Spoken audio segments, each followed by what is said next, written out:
I want to say thank you to all my Patreon supporters and my Twitch subscribers. Join the Guardians, become a member, or become a subscriber on YouTube, Patreon, and help support the channel. What's up, guys? So, I am doing this video on my way home from driving. I know, car video, and yeah, it's one of those things where I'm trying to put out more content, trying to squeeze out more content where I don't have to wait till I get home and just get tired. And I got 45 minutes to an hour sometimes of just empty space. So I figured I can actually do video recording, I guess, while I'm on my way home. So what's the topic of today? Simple. Today was the first Wednesday in a long time where we don't have an Xmen 97 new video. And it's a little disappointed. Just a little bit. Excuse me. And yeah, Xmen 97 was actually a great show. And besides some of the quote-unquote controversies that surrounded it, like Dubby being fired, about Rogue's ass and shit like that, or just a lot of just petty stuff, morphine and them thing versus me, him, all this petty shit is like, and like, let's just address some things that were stupid controversies versus real things. First, Rogue's ass. What made Rose sexy wasn't her ass. It was that motherfucking southern ass accent. You couldn't touch her ass. She would suck you dry, and not in a good way. And it was funny because I was watching the assemble for Xmen 97, where they the actress who played Rogue literally said it. She was like, yeah, I remember the lines. And one line that stood out to her, you look about as nervous as a long-tailed cat with a room full of rocking chairs. Like, that's the line. If anybody's watched X-Men, the original 1992 series, that's the line. For her to remember that shit from way back then, fuck, that's the line. They had like a lot of people come back and all that other good shit. Like, and I was just remembering, I saw a clip show of how much Cable was in the original series. I thought he was in a couple of episodes like Beyond Good and Evil and the one where he was doing the Age of Apocalypse. But yeah, no, he was in a lot of episodes. And just to see him come back in the new series the way he did, oh man. What was another controversy? The morph they them. You know, here's the thing about the morph shit. And yeah, I know the last few minutes of the episode where he turns into Jean and like confesses his love, or they turn into Jean, confesses their love to Wolverine. It's just like, what do you expect? Did you watch the original series? Morph and Wolverine in that series, they had some interesting conversations. Not to mention the whole half of the first episode of episode 10, it was just like Magneto, Eric, and Charles was just having a conversation like they was two gay men in the bar in the 60s. Like, yeah, like, no, the X-Men has always been, for lack of a better term, gay. And that's fine. I mean, like, you know, Bobby is quite literally gay. But nobody gives a shit. And the whole, oh yeah, Morph is a shapeshifter. They shapeshift to anything and everything. And their default form is freaking gray alien. Blank slate. and nobody gives shit to Mystique. Mystique literally has played the part of being Nightcrawler's father, not mother, father. So miss me on that shit. That's that whole fake woke shit. Well, Wolverine wouldn't like it. Wolverine has been around for centuries. His masculinity is not defined by your rules. His masculinity is defined by, hey, am I a guy? Am I a man? I'm a man, not a beast. So this is that controversy bullshit. Oh, the Storm Mohawk. And I'm like, wait, they were mad because Storm had a Mohawk. Have you read any of the comics? Like, I get it. People get upset. They don't like the flowing hair Storm. But Storm is the iconic form of just motherfucking punk. The Age of Apocalypse episodes, like, how many times did you just rock the Mohawk because Storm? I just don't get it. And look, here's the thing too. Even if you want to say, well, you know, she wouldn't do that. Black women don't rock Mohawks like that. Storm, yes, she is African American by birth. She was born in Brooklyn in Brooklyn. But do you know how many times she done went to Africa and then got did up like a motherfucking African across the fucking continent? It's just okay. So let's go to the good stuff. Let's talk about some of the other critiques that I felt were a little bit more meaningful. And what I say meaningful is people try to explain it in a way where it sounds kind of sophisticated, but it wasn't really sophisticated. It was the whole the writing, the tempo of the writing. It's a 10-episode show, and really, if you were a nerd, if you like sci-fi, if you like a lot of different shit, you've been eating well recently. From the live-action Avatar to Airbender to the Has-Been Hotel, I'm even starting to watch the Mr. and Mrs. Smith. And the fact is, when you're actually looking at this shit, the main complaint with a lot of these TV shows is if 8 episodes aren't enough. And now you're getting those that 10-episode series, and it's actually really, really good. They stuffed a lot more in there. People saying Inferno was rushed. Who gives a fuck about Inferno?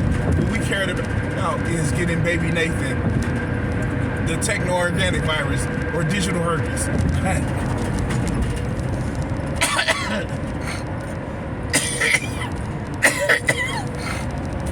And getting them to the future. That's what we cared about. That's the best part that came out of that story. Be it Sinister or Apocalypse, get baby Nathan, digital herpes, and get him to the future. That's what we needed. And so that was the thing. That's what we needed. And I don't think any part of the story was wasted. I know they put a lot in there, but the story was full of explaining. And what I mean by that is, well, we need to have this. And when they couldn't actually just put the part in there, they put explaining. So Life Death Part 1, doing the Jubilee, Motendo. And they needed to have a reason why Jubilee's powers were amped up at the end of the series, at the end of the season. So they had to put Motendo. I know people said Life Death was a little bit rushed, and it would have been cool to see Storm, you know, whoop Cyclops' ass with, like, depowered. It would have been really cool, because Storm is on that business. And I'm going to say something that's going to piss off a lot of you motherfucking Gambit fans. Storm is a better thief than Gambit. The fact that she doesn't do it because she plays wizard, but she's a better thief than Gambit. Like, if you stack Storm up next to Gambit, no powers, just no powers, Storm would whoop Gambit's ass because she's just that big. She's just that bad. She's just that badass. Now, it's not because she's just naturally some badass. No, like, just like Gambit was raised in the streets in the Bayou, so was Storm raised in the streets of Cairo. And they did not give a fuck that Storm was a girl. They laid into her ass. And she had to learn how to be better. So I will give them that. So what else? The voices. Some of the voices kind of threw me off the first few episodes. You know, they were making the Apocalypse looks like Granny Goodness jokes a lot when he first came in. And they didn't like the whole all that other good shit. I thought it was fine.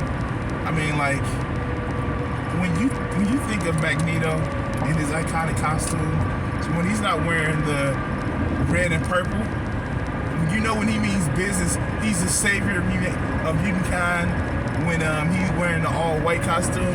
So, like, Magneto's arc in this series is just like, I hope that, and I'll say that part for later, the whole Madeline Pryor, Jean Grey, Scott Summers thing. So they didn't make Scott seem like a total piece of shit. They gave him a little bit more context between Madeline and Jean and him. And in the end, they kind of, and as somebody who casually follows the comic books, Jean never really had a problem with Madeline. When she found out Madeline was her clone, she wanted her to treat her like a sister.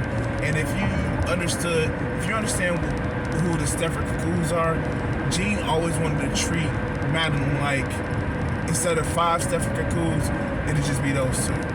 She never saw a difference of being who's the real Jean Grey.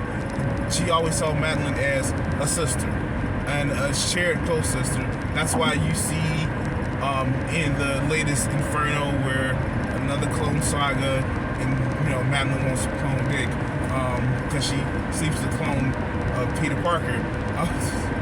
Damn, I'm sorry.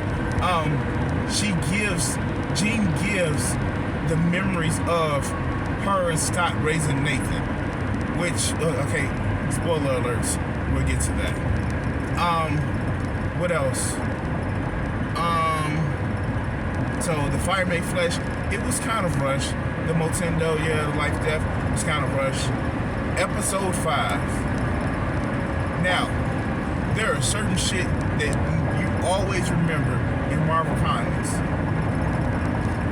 1, Uncle Ben always stays dead. 2, Genosha is where all some shit is gonna go down in Genosha. Shit will go down in Genosha. And I kind of like the way they kind of weave the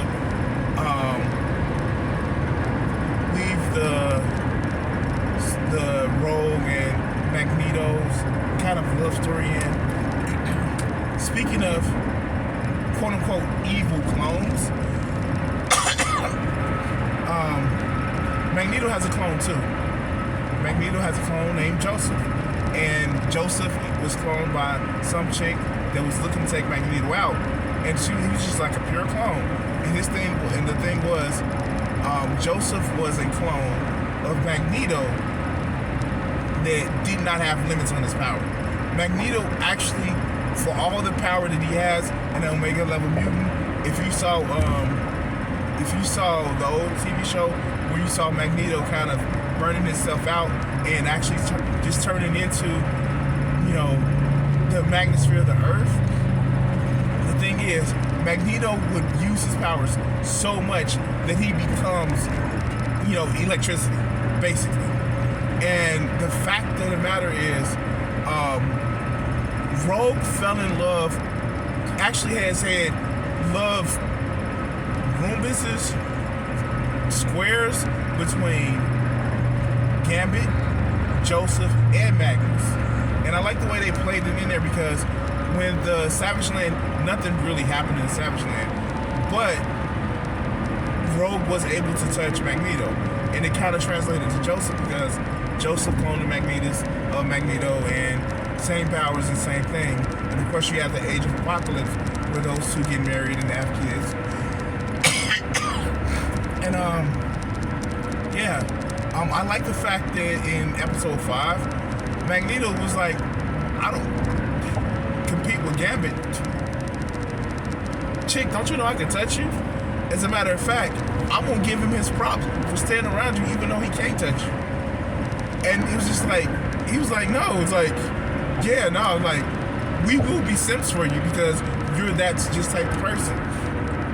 And you just never, like, it's like, Gambit wanted to just be pissed off at Magneto, but he couldn't because he was like, yo, it's like, he can give you what I can't, the dick. Anyway, and it's just like, it was a love triangle, but it was not the I'm better than you type love triangle that you saw between Scott, Jean, and Logan. And quite frankly,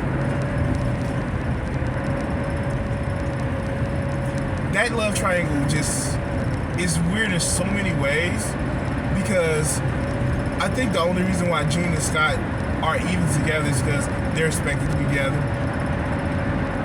They do care about each other, but they're expected to be together. Give Jean the opportunity to, well, in the comics, she has fucked Logan. In alternate realities, they've had kids. And I'm sorry, man. I think Scott and Emma are a better couple than Jean and Scott. That's just my, like, Emma makes Scott she pushes him to be not beholden to somebody else's dream, but to protect mankind. We got the little flash of the Scott becomes Magneto type thing. Excuse me. So, yeah. Life Death Part 2 and the Milky Way Ghetto. And it's funny because they write Deathbird into the way that they write her, and she becomes just like not only does she fucking fall in love with Walker, and I think they have a kid or two, but later on she starts fucking with Roberto after he becomes like Space Tony Stark, basically. As far as, you know, entrepreneur, he becomes Space Tony Stark. And that's funny because it's just like, yeah, okay, of course. A Latin Brazilian millionaire that is really strong. Of course he's gonna become, and rich. Of course he's gonna become Space Tony Stark.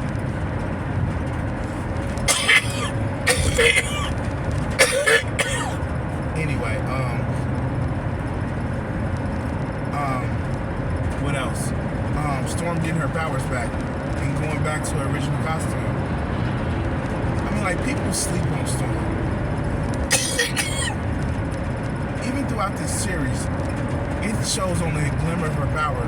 And I know I said that she's stronger than Gambit, but I mean, like, when I say people sleep on Storm, not only is she technically a goddess, and I'm not talking about that, you know, whole Wakanda shit. Yeah, she's a goddess, and no, like, literally, she is a combination of a magical priestess that literally have a lineage going back to the goddess, to both goddess Aisha, and she's from the first family. Like, that's why if you look in the comics, it's certain people that just don't fuck with Storm. They give her respect and they keep it going. They, like, if it came down to like, oh, we just playing around, oh cool, they just play around. But when it comes to like, hey, I'm about to fight a pissed off Storm, no, people don't do that shit.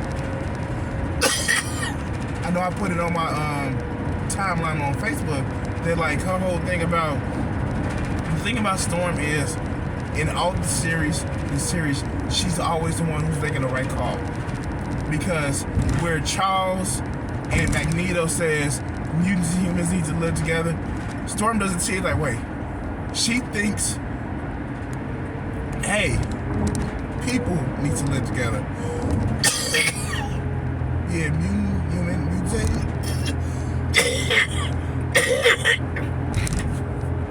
It doesn't matter because Storm sees people as her children, as any goddess would. And I mean, like that scene where she's on a Rocco and they've elected her as regent, and she walks into the throne room and she looks at that throne and she just unleashes like this big ass thing of lightning that says there are no thrones on the Rocco. When she goes up against and this is during the war era, obviously. When she goes up against Vulcan, and Vulcan says, I'm the son of Mars, and she grabs him by the neck and was like, hey, we both will make up as mutants. And guess what? Sometimes it's about power, sometimes it's about control. You may be Mars' son, but I'm his mother, and she throws his ass away. And like he can't do shit about it. It's just like you see the things that she does when she comes back and she's talking to Bastion. And even before that, when they're trying to make a plan, and Hank and Forge are talking about, oh yeah, we can stop him talking to the Senders. And then Hank says, and you know what? With the neutralizing technology, Storm immediately looks up. It's like, we can block his, and all you hear is thunder. And everybody's like, oh yeah, no, not too soon. It's like, not even Storm would do that to somebody. Because Storm realizes something. Their powers are who they are. When they take it away from somebody, even if they're a threat, would be soul crushing. It's the argument that they had in Avatar about taking away somebody's bending. It's just like, no.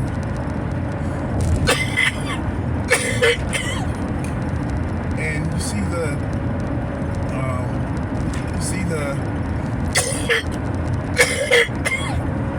her playing to try to appeal to Bastion's humanity, or the whole make them weather your mind, make them mind your weather. Like, this is like, you can tell that Bo DeMaio was a Storm fan. You can just tell. The whole thing about the whole thing about Nathan or Cable. Like, when it was just him, Scott and Jean, you could tell some big, why you treating me like a kid vibe happening. When he first popped in at the end of the episode 7, he was, get out of my mind, you're not my mother. That's a conversation that a kid has with their step parent that they care about, but they're just like, I don't need to be your mother, but I do need to fucking care about you. And the kid's like, I know. The whole Summer's Family Drive. Before that, in the Blackbird, where she was like, put on your seatbelt. Like, yes, mom. Like, he was throwing off big kid energy the whole fucking time. And I know I'm going around, I know I'm traveling around so much, but what else? Just the last few minutes of episode 10, or the whole thing of episode 10. Like I said before, Charles and Magnus, and this is not a knock on them, so I don't want people to take it the wrong way. If they were pan or bi, they would be fucking. And also, Magnus knows something. Magnus is right about one thing that a lot few people will overlook. Whereas Magneto, yeah, he's taken upon himself to be the savior of mutant kind, which means sometimes he had to make dark choices. And he says he's okay with his dark choices. He understands what it means. He's okay with killing people. And he says, I'm gonna kill people. In the death and resurrection of Magneto, he's like, I've killed a lot of people. It sucks. I hate it. But, I felt that I didn't have any choice. But I did it because, we have to do that. But you can get the starting suspicions in that first part of episode 10 that Magneto understands something about Charles that very few people understand. Charles, as much as they compare to Martin Luther King, Charles is somebody who the ends always justify the means. Even if it means doing shit like making sure all humans die out, as long as he didn't do it, well, it's not a problem because he didn't do it. But Charles is somebody who is dangerous. Charles is a dreamer, and he will let his dream consume everything in order to protect it. He literally left an empire. And yes, I know they needed him, but he left his empire of a woman he loved and a dream that he really actually had because his dream was in danger. No, that's yeah. People sleep on how dangerous Charles is. It's like what was happening in if you remember Young Justice, what McGann was doing, just wiping people's brain, fucking people's mind, just because they were inconveniencing her. Charles gets like that sometimes. He doesn't do it all, but the fact that he was in, like Magneto says it, he says it in not too many few words. You would rather rape my mind to get what you want. And then you make excuses about it. Charles is very dangerous when it comes to not even his dark side. His dark side, you can tackle. Onslaught is his dark side. It had a lot of power, but his well-meaning side, be careful of a man like that. What else? Shit. This is almost 30 minutes long.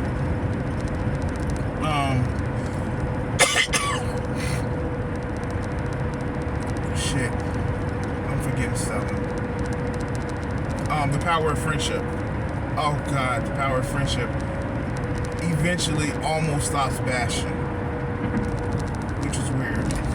Not really weird, but it was one of those things. It's like we're all fucking different, and then you see the Magneto protocols come in. And we're not gonna talk about the fight. The fight was awesome. I mean, like Wolverine getting his adamantium put out of his body. Yeah, of course, we know Onslaught is coming. Especially when Charles says, I have these dark waters in my mind too. We know Onslaught is coming. We even got him in a helmet. But season 2, the life and times of Insubranor. Oh, this is gonna be awesome. Because the Xmen know that they cannot change what happens with Apocalypse. They cannot stop him from being Apocalypse. They need him to be Apocalypse because they need him to fight off Kang. And so they know they can't stop him. They know they can't change that. They know that that he needs to happen. What he brings, for good or for ill, is needed. They know through all of the time, the capers through time, that they know that certain shit needs to happen. From there, different things that has happened to them through time, they know he needs to happen. Especially with taking against Ramatut or Cain the Conqueror. What's another one? The going into the far future. The conversation that Cable was having with Scott and Jean when he was talking about those legends that told me about the X-Men. I really hated them because they didn't do my parents justice. Because at that time he realized the people that raised him, that taught him about the X-Men, were them. He realized that. He realized that, oh shit, it's these two that go into the future and raise me. That's why, he may have realized it a little bit earlier when the Phoenix came out, and we're not gonna talk about how Storm had the perfect. Oh God, you fucked around. It's about time you find out just by her laughing. It's like when Jean popped out that water, Storm just started laughing like, y'all done fucked up now. Y'all done fucked up now. But that was just hilarious right there.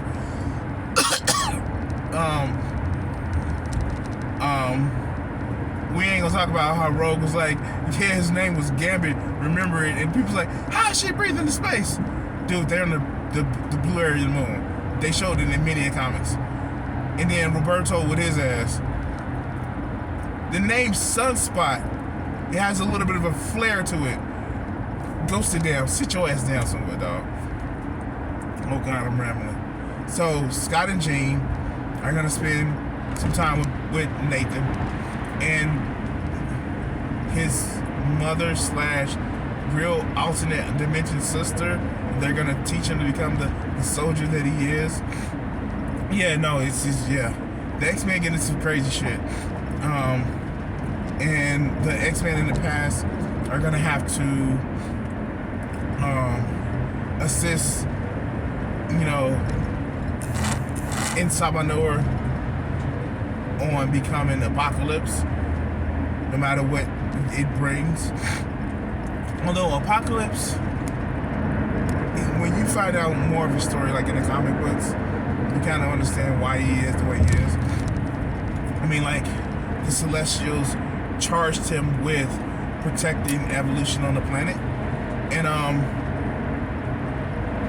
somebody was so mad that Apocalypse gave him the techno-organic virus that he gave Apocalypse the techno-organic virus and was able to allow Apocalypse the celestial technology. Like, basically, Cable created Apocalypse, and Apocalypse created Cable. So, that's the shit that happens.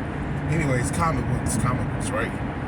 Anyway, I am close to home, and I don't want to share that information with y'all just yet. But anyway, guys, this is my rant for Xmen 97. Hope you enjoyed it. I know it's a little bit of different form content. I enjoyed talking to you guys about it, and have a good night. Thank you for watching this video, and the next one should be popping up on your screen. Subscribe, and if you haven't checked it out and want to help out the channel, check out my Patreon. Thanks.